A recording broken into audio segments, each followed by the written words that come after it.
So we're in the process of trying to go back and fix our transmission properly, and so we took all the doors off of the engine compartment and the lids and everything.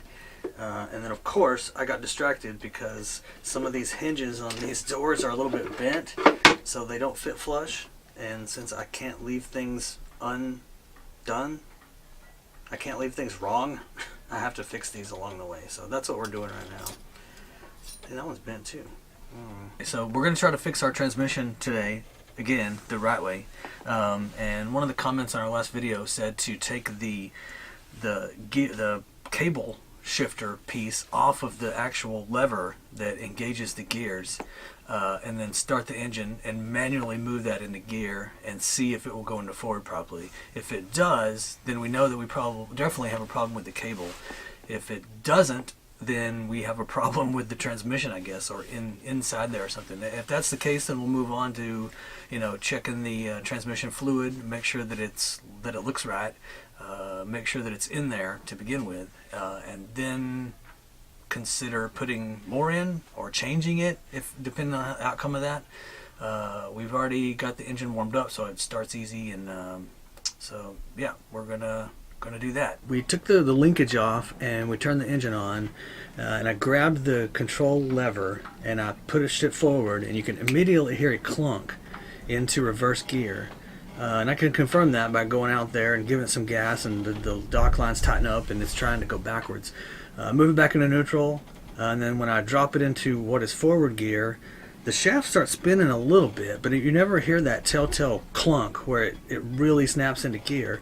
And while it was spinning, I went back there, gave it some throttle, and it wasn't, trying to shoot through the dock. So obviously the linkage is the problem. We have a problem from that lever inside. So I guess the next step is to check the fluid and make sure, A, that there's fluid in there, and B, that the fluid is not, completely filled with water, or, make sure there's not Coca-Cola in it, or Dr. Pepper or something.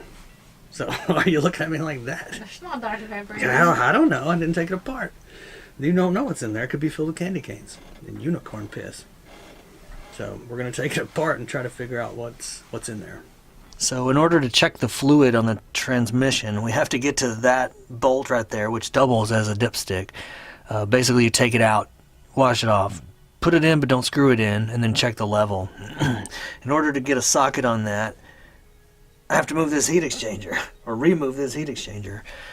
Otherwise I can't get anything down there, and I don't have a wrench that'll fit that. So in order to take the heat exchanger off, I have to take this bracket off, and I can get a socket on one of them.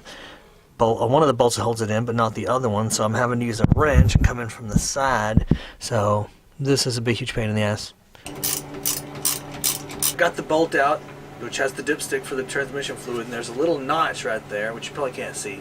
And you drop this back into the hole, but you don't screw it down, and then you check, and it should be at that level right there. So we're going to check that right now. I checked this dipstick, and it's filled up to here, but it's supposed to be filled to here, which means there's what, 400% more than there should be in here. I know this this video is gonna turn out stupid, but I'm gonna, now it's in my face, huh? I'm going to try this again, just to be sure. Oh shit! Now I'm bleeding. So, yeah, the fluid goes to there, but it's only supposed to go to there. The fluid looks good, but it is way too much fluid in there. I'm pretty sure I'm bleeding now. So there's too much transmission fluid in there.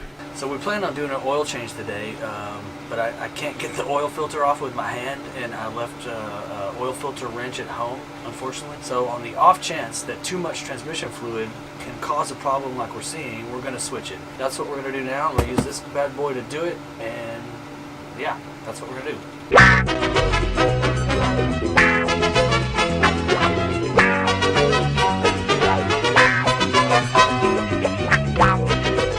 So we're going to put this tube down into the transmission, pump this up, release this valve here, and it's going to suck all the transmission fluid into this canister so we can take it home and dispose of it properly.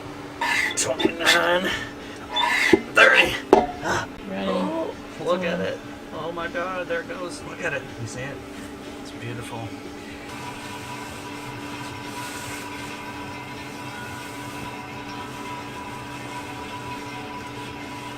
What? What? Your socks ever fall down? You'd think your socks don't fall down, don't you? You think you're so cool. So we got all the transmission fluid out of there, and now apparently we need 0.3 quarts. So a quart is 32 ounces. So we did the math and we drew a line on the bottle so that when we fill it up, or put it in there, we know how much is supposed to be left in the can. And it took a little finagling to get the funnel in there to where we could pour it in, but I think we're ready to introduce the new transmission fluid. So I'm going to put this right on the line and turn it. There's a little bit there.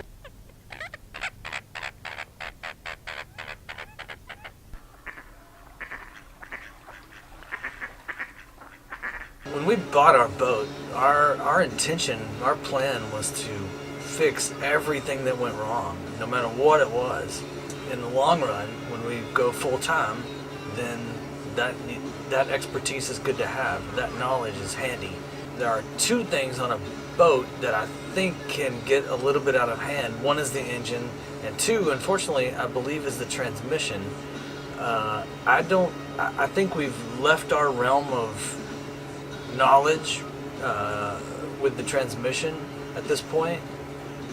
We switched out the transmission fluid and it didn't seem to fix the problem. That was just sort of wishful thinking. I guess the plan from here forward is to do some research and see if there's anything that we can come up with, or a trick or a tip or anything to try to get this thing working. Our goal is to be able to fix anything on this boat that breaks.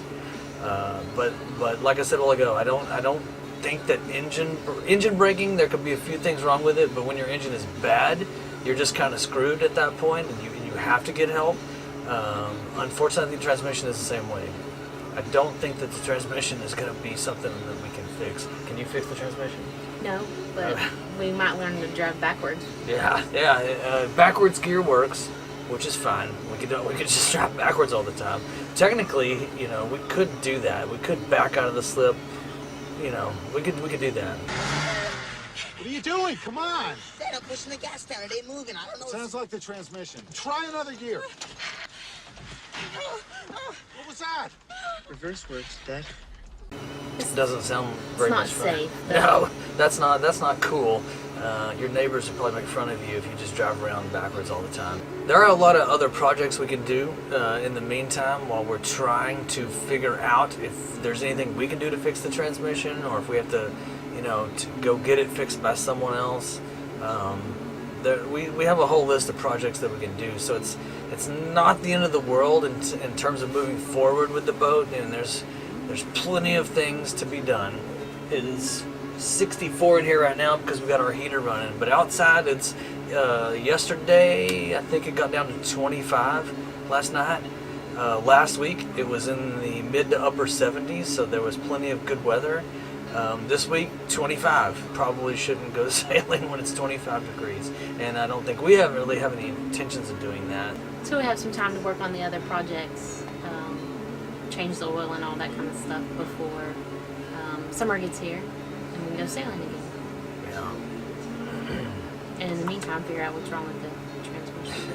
So the problem that we're having with our transmission is this. Forward gear, when you give it more RPMs, you give it more gas, it appears to me that the shaft is not increasing in speed. I had her kick it up into really high RPMs, and it did not look like it was turning any faster. So I'd have her put it in really high RPMs and then all the way back down to low, and it didn't change speed at all. Seems like that's the problem, and to me that almost sounds like a clutch that's slipping, or some friction that's trying to drive the shaft is not working. We do not have a problem with the cables. We've gone down that road twice now to make sure that everything was all the way it's supposed to be. If anybody has any tips or tricks or suggestions or hot sports opinions or anything of that nature, anything that you have, just throw it at us, because at this point we're open to anything. Yeah, leave a comment down below. Yeah, comment down below. Crowdsource repair. That's what we're after here. Bear. Ding. What is We have that? music in the background sometimes. Oh yeah. Well, people like Aerosmith. Let's go eat. Yeah. Oh, wait, are we gonna say something else? I'm not sure. Anyway, so thank you for watching our video, even though this was what I would consider a really crappy video. I mean, there's not a whole lot going on here. We kind of, in the back of my mind the whole time, I'm thinking, oh, we're going to do this, and we're going to fix it, and it's going to be great. It's going to be the coolest video. We fixed our boat, and that just did not turn out to be the case. So, anyway, thank you for watching. Thumbs up if you like it. Subscribe, please, if you want to. Consider subscribing, and tell your friends. And that's about it. So other than that, we will see you guys next time. See you. Bye. I shouldn't make fun of Matt Stalky. I'm not making fun of him. It's a tribute. I enjoy Matt Stalky. He's my favorite.